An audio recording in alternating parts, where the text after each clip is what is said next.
If you're tired of being broke, living paycheck to paycheck, and watching everyone else build wealth while you stay stuck, this might be the moment that rewires your financial destiny forever. What I'm about to share isn't some get-rich-quick scheme or manifestation fairy tale. These are the 10 mindset shifts that separate people who escape poverty from those who stay trapped in it their entire lives. And if you've been programmed to believe that wealth is evil, that money doesn't grow on trees, or that you're just not money smart, we're about to reprogram that subconscious blueprint today. Stick with me through all 10 shifts, because number 7 is going to completely flip how you see debt. And number 10, well, that's the frequency shift that changes everything. The poverty trap starts in your mind with one toxic belief. There's never enough. Not enough money, not enough opportunities, not enough time. This scarcity programming runs so deep that even when money comes in, you immediately think about it leaving. Here's what wealthy people know that broke people don't. Abundance isn't about how much you have, it's about how you think about what's available. When you operate from scarcity, you make desperate decisions.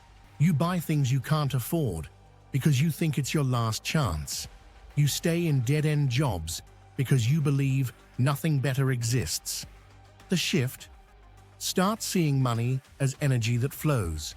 The same way oxygen doesn't run out just because you breathe it, money doesn't disappear just because it circulates. There are billions of dollars changing hands every single day. Your job isn't to hoard it, it's to position yourself in that flow. Practical action. For the next week, every time you catch yourself saying, "I can't afford it," replace it with, "How can I afford it?" This simple reframe activates your problem-solving mind instead of your victim mind. Poor people consume, wealthy people create. It's that simple. If you're spending more time on Netflix than you are building something that generates income, you're programming yourself for poverty. The poverty mindset says, "I work for money." The wealth mindset says, "Money works for me." Every dollar you spend is either moving you closer to financial freedom or further away from it. When you buy things that depreciate, cars, clothes, gadgets, you're trading your life energy for temporary satisfaction. But here's the spiritual truth most people miss. You are a creative being. You didn't come here to just consume what others create. You came here to add value, to solve problems, to build something meaningful. When you align with your creative power, instead of your consumer habits, money starts flowing towards you, instead of away from you. Practical action. Audit your last month's spending. Circle everything that's an asset, generates income, or appreciates in value, and cross out everything that's a liability, costs you money to own.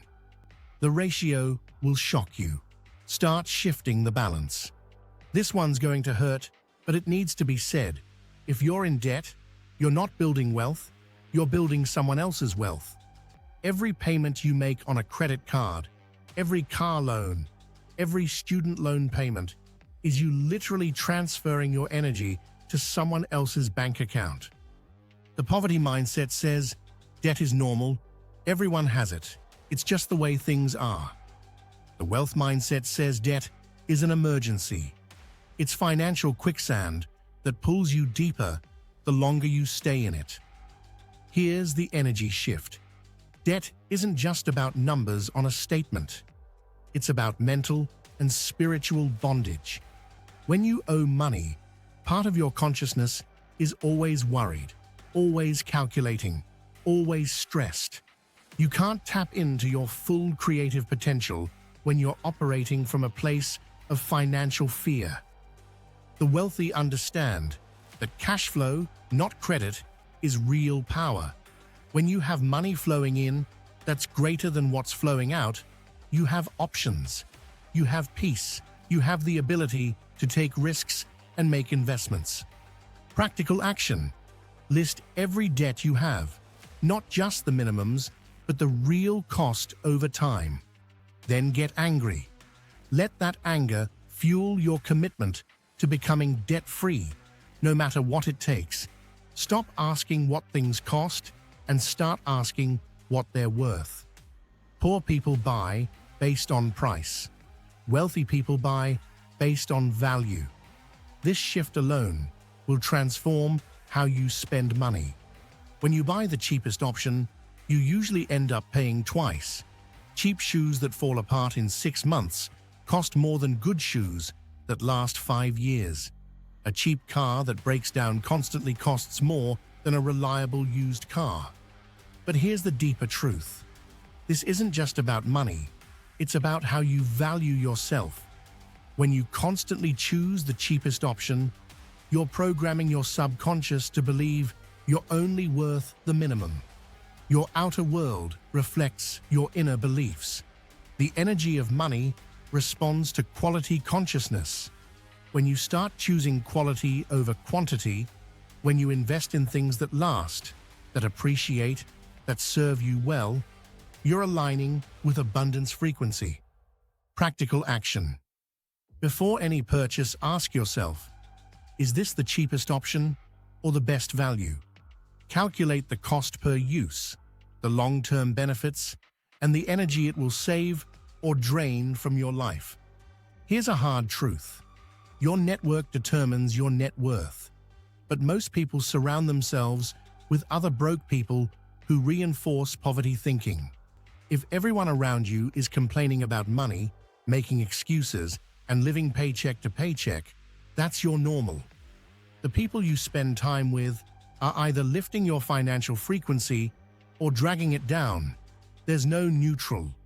If your friends think investing is gambling, entrepreneurship is risky, and wealthy people are evil, guess what beliefs are programming your subconscious every day?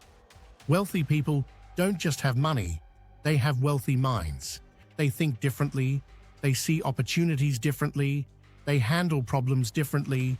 You need to immerse yourself in that frequency. This doesn't mean abandon your friends, but it does mean being intentional about who you learn from, who you listen to, and whose energy you absorb. Practical action. Identify 3 people in your life who have the financial results you want. Find ways to spend more time with them, learn from them, and absorb their mindset. Distance yourself from people who constantly drain your energy with poverty thinking. School taught you to be an employee, not an entrepreneur.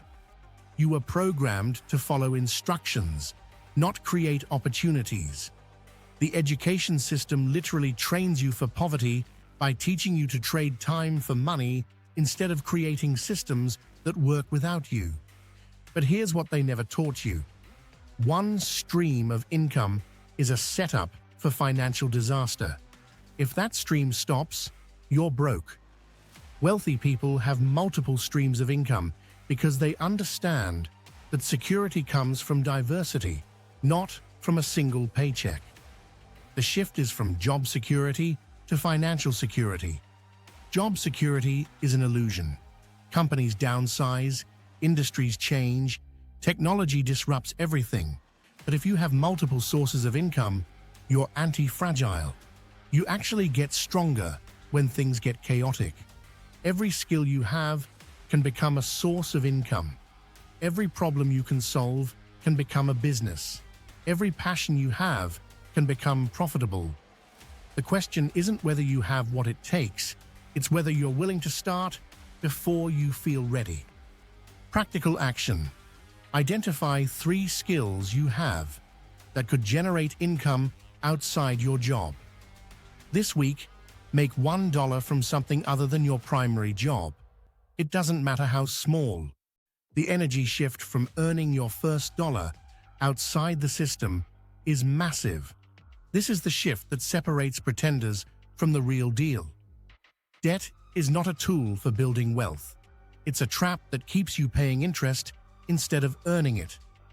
Every wealthy person I know got there by avoiding debt like the plague and building with cash. The financial industry wants you to believe that good debt exists, that leverage is smart, that you need credit to build wealth.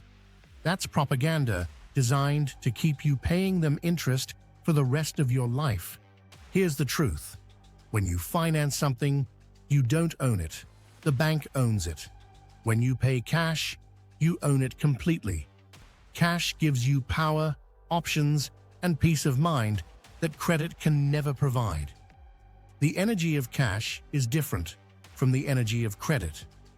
Cash represents stored life energy, actual value you've created. Credit represents borrowed potential, someone else's money that you have to pay back with interest. Practical action. Commit to making your next major purchase with cash, not credit. Save for it, plan for it, and feel the difference in energy when you buy something you actually own instead of something you're paying off. Poor people work for money. Middle-class people save money. Wealthy people invest money. If your money is sitting in a savings account earning less than inflation, you're actually losing money every year. But here's where most people get it wrong. They think investing means gambling, day trading, or picking stocks. Real investing is about buying assets that generate income, appreciate in value, or both. Real estate, businesses, dividend stocks, these are investments.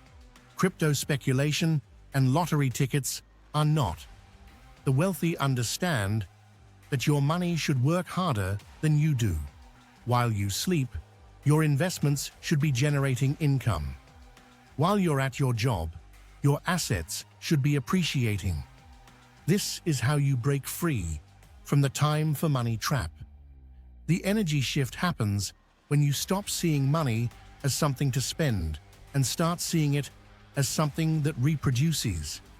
Money is like seeds. You can eat the seeds or plant them. Poor people eat their seeds. Wealthy people plant them. Practical action. Open an investment account this week. Start with whatever you can, even if it's just $20. The amount doesn't matter. What matters is that you start thinking like an investor instead of a spender. Most people's relationship with money is completely backwards. They're afraid of it, ashamed of wanting it, and guilty about having it. This creates internal conflict that sabotages every financial goal they set. Money is not evil. Money is neutral. It's energy. It amplifies who you already are. If you're generous, money makes you more generous. If you're selfish, money makes you more selfish. The problem isn't money, it's people who don't have healthy relationships with it. The universe is abundant. There's more than enough for everyone. When you make money ethically, by solving problems and creating value, you're not taking from others. You're adding to the total wealth of the world. Your guilt about wanting money is actually blocking money from flowing to you. Your fear of money is creating resistance in your energy field. Your shame about past financial mistakes is keeping you stuck in old patterns. Practical action. Write down every negative belief you have about money and wealthy people. Then rewrite each one as a positive, empowering belief. Repeat these new beliefs daily until they reprogram your subconscious. Here's the final shift, and it's the most important one. You have to become the person who has money before you can have money. Your external world is a reflection of your internal world. If you're broke on the inside, you'll be broke on the outside. Wealthy people think differently, act differently, and make decisions differently than poor people. They have different habits, different standards, and different values. You can't keep thinking like a broke person and expect to become wealthy. This isn't about fake it till you make it. This is about genuine transformation. When you align your thoughts, beliefs, and actions with wealth consciousness, money starts flowing to you naturally because you're operating on the same frequency. The energy of wealth includes integrity, value creation, long-term thinking, and disciplined action. When you embody these qualities, you become magnetic to opportunities, resources, and success. But here's the key. You have to maintain this frequency even when things get tough, even when results don't come immediately, even when people around you don't understand. Consistency is what separates those who escape poverty from those who just dream about it. Your financial destiny isn't determined by your background, your education, or your current circumstances. It's determined by your mindset, your habits, and your commitment to becoming the person who naturally attracts wealth. These 10 mindset shifts aren't just concepts to think about. They're a complete rewiring of how you operate in the world. Each one builds on the others to create a new financial frequency that will transform your entire life. Remember, how to escape poverty isn't about getting lucky or finding some secret strategy. It's about changing your poverty mindset into a mindset for wealth. It's about choosing to build wealth from nothing using principles that have worked for centuries. And if you're serious about escaping the poverty trap for good, join us on the Luxona Patreon, where millionaires are made. We go deeper there with exclusive teachings, tools, and step-by-step strategies to reprogram your money mindset and build the life you were meant for. This is where real transformation happens. The link is in the description.